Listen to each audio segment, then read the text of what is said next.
Sometimes you just can't win.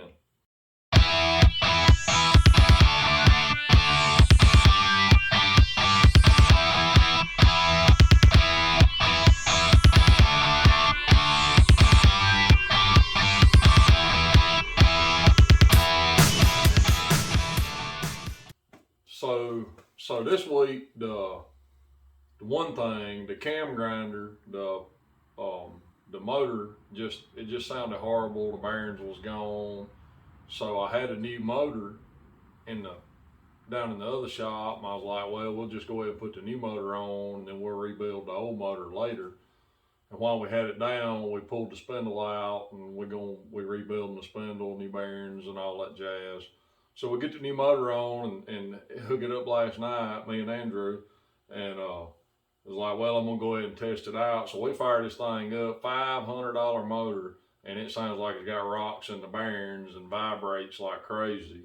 So we tear the old motor down, and we got bearings. So now we're gonna put bearings in the old motor, put it back on here. But I mean, it's just crazy, the stuff.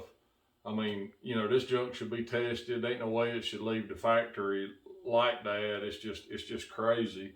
And then we had a customer. We built a set of heads, set of small block aluminum heads, and just basic stuff. Little baby beehive springs, no flat tappet cam, nothing crazy.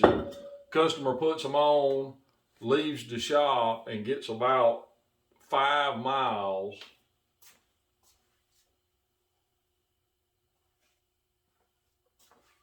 And the head breaks off the valve.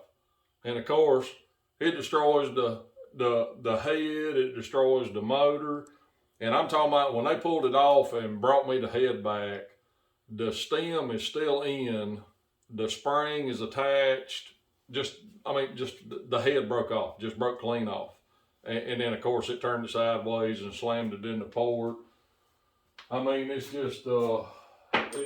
just crazy, some of the stuff that we got to deal with every day, and it can't happen at a worse time. And so just to clarify, so we called the warehouse that we got these from, and they swear that they're sourced through Manly, and but they said they'd warranty the valve, but they're not going to warranty anything else past the valve. So we get to buy another head and fix a short block for a customer for free, because that's just how we do it. But yeah, that's a rare occurrence. We ain't never seen that before. That's a odd duck. But we won't be buying any more of those valves, that's for sure. But we ripped the motor apart, the old motor, and I threw the armature in the balancer. And so let's walk over there and we'll spin it in the balancer and check it out. So we got the rotor out of the old motor rigged up in the Turner balancer, and I'm about to spin it and see where it's at. It was actually pretty smooth, but we're just gonna check the balance. But the new motor, it shakes the whole machine. It's absolutely horrible. But we'll spin it up and see what it says. I had never balanced an electric motor in the crankshaft balancer, but we'll see what it tells us.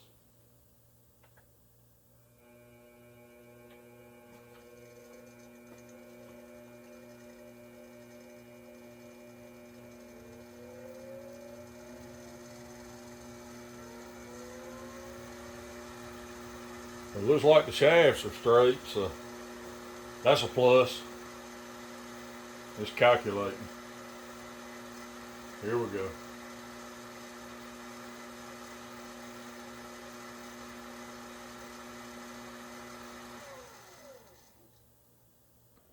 So you can see it's 3 grams out on one side and a little over 2.5 on the other, which is not much at all for an electric motor. So I think we probably good there. I don't think I'm gonna fool with it, but we're gonna put new bearings and all in it, put it back together, and hopefully it'll live another day. And then I guess I have to take a brand new motor apart and do the same thing to it. It looks like.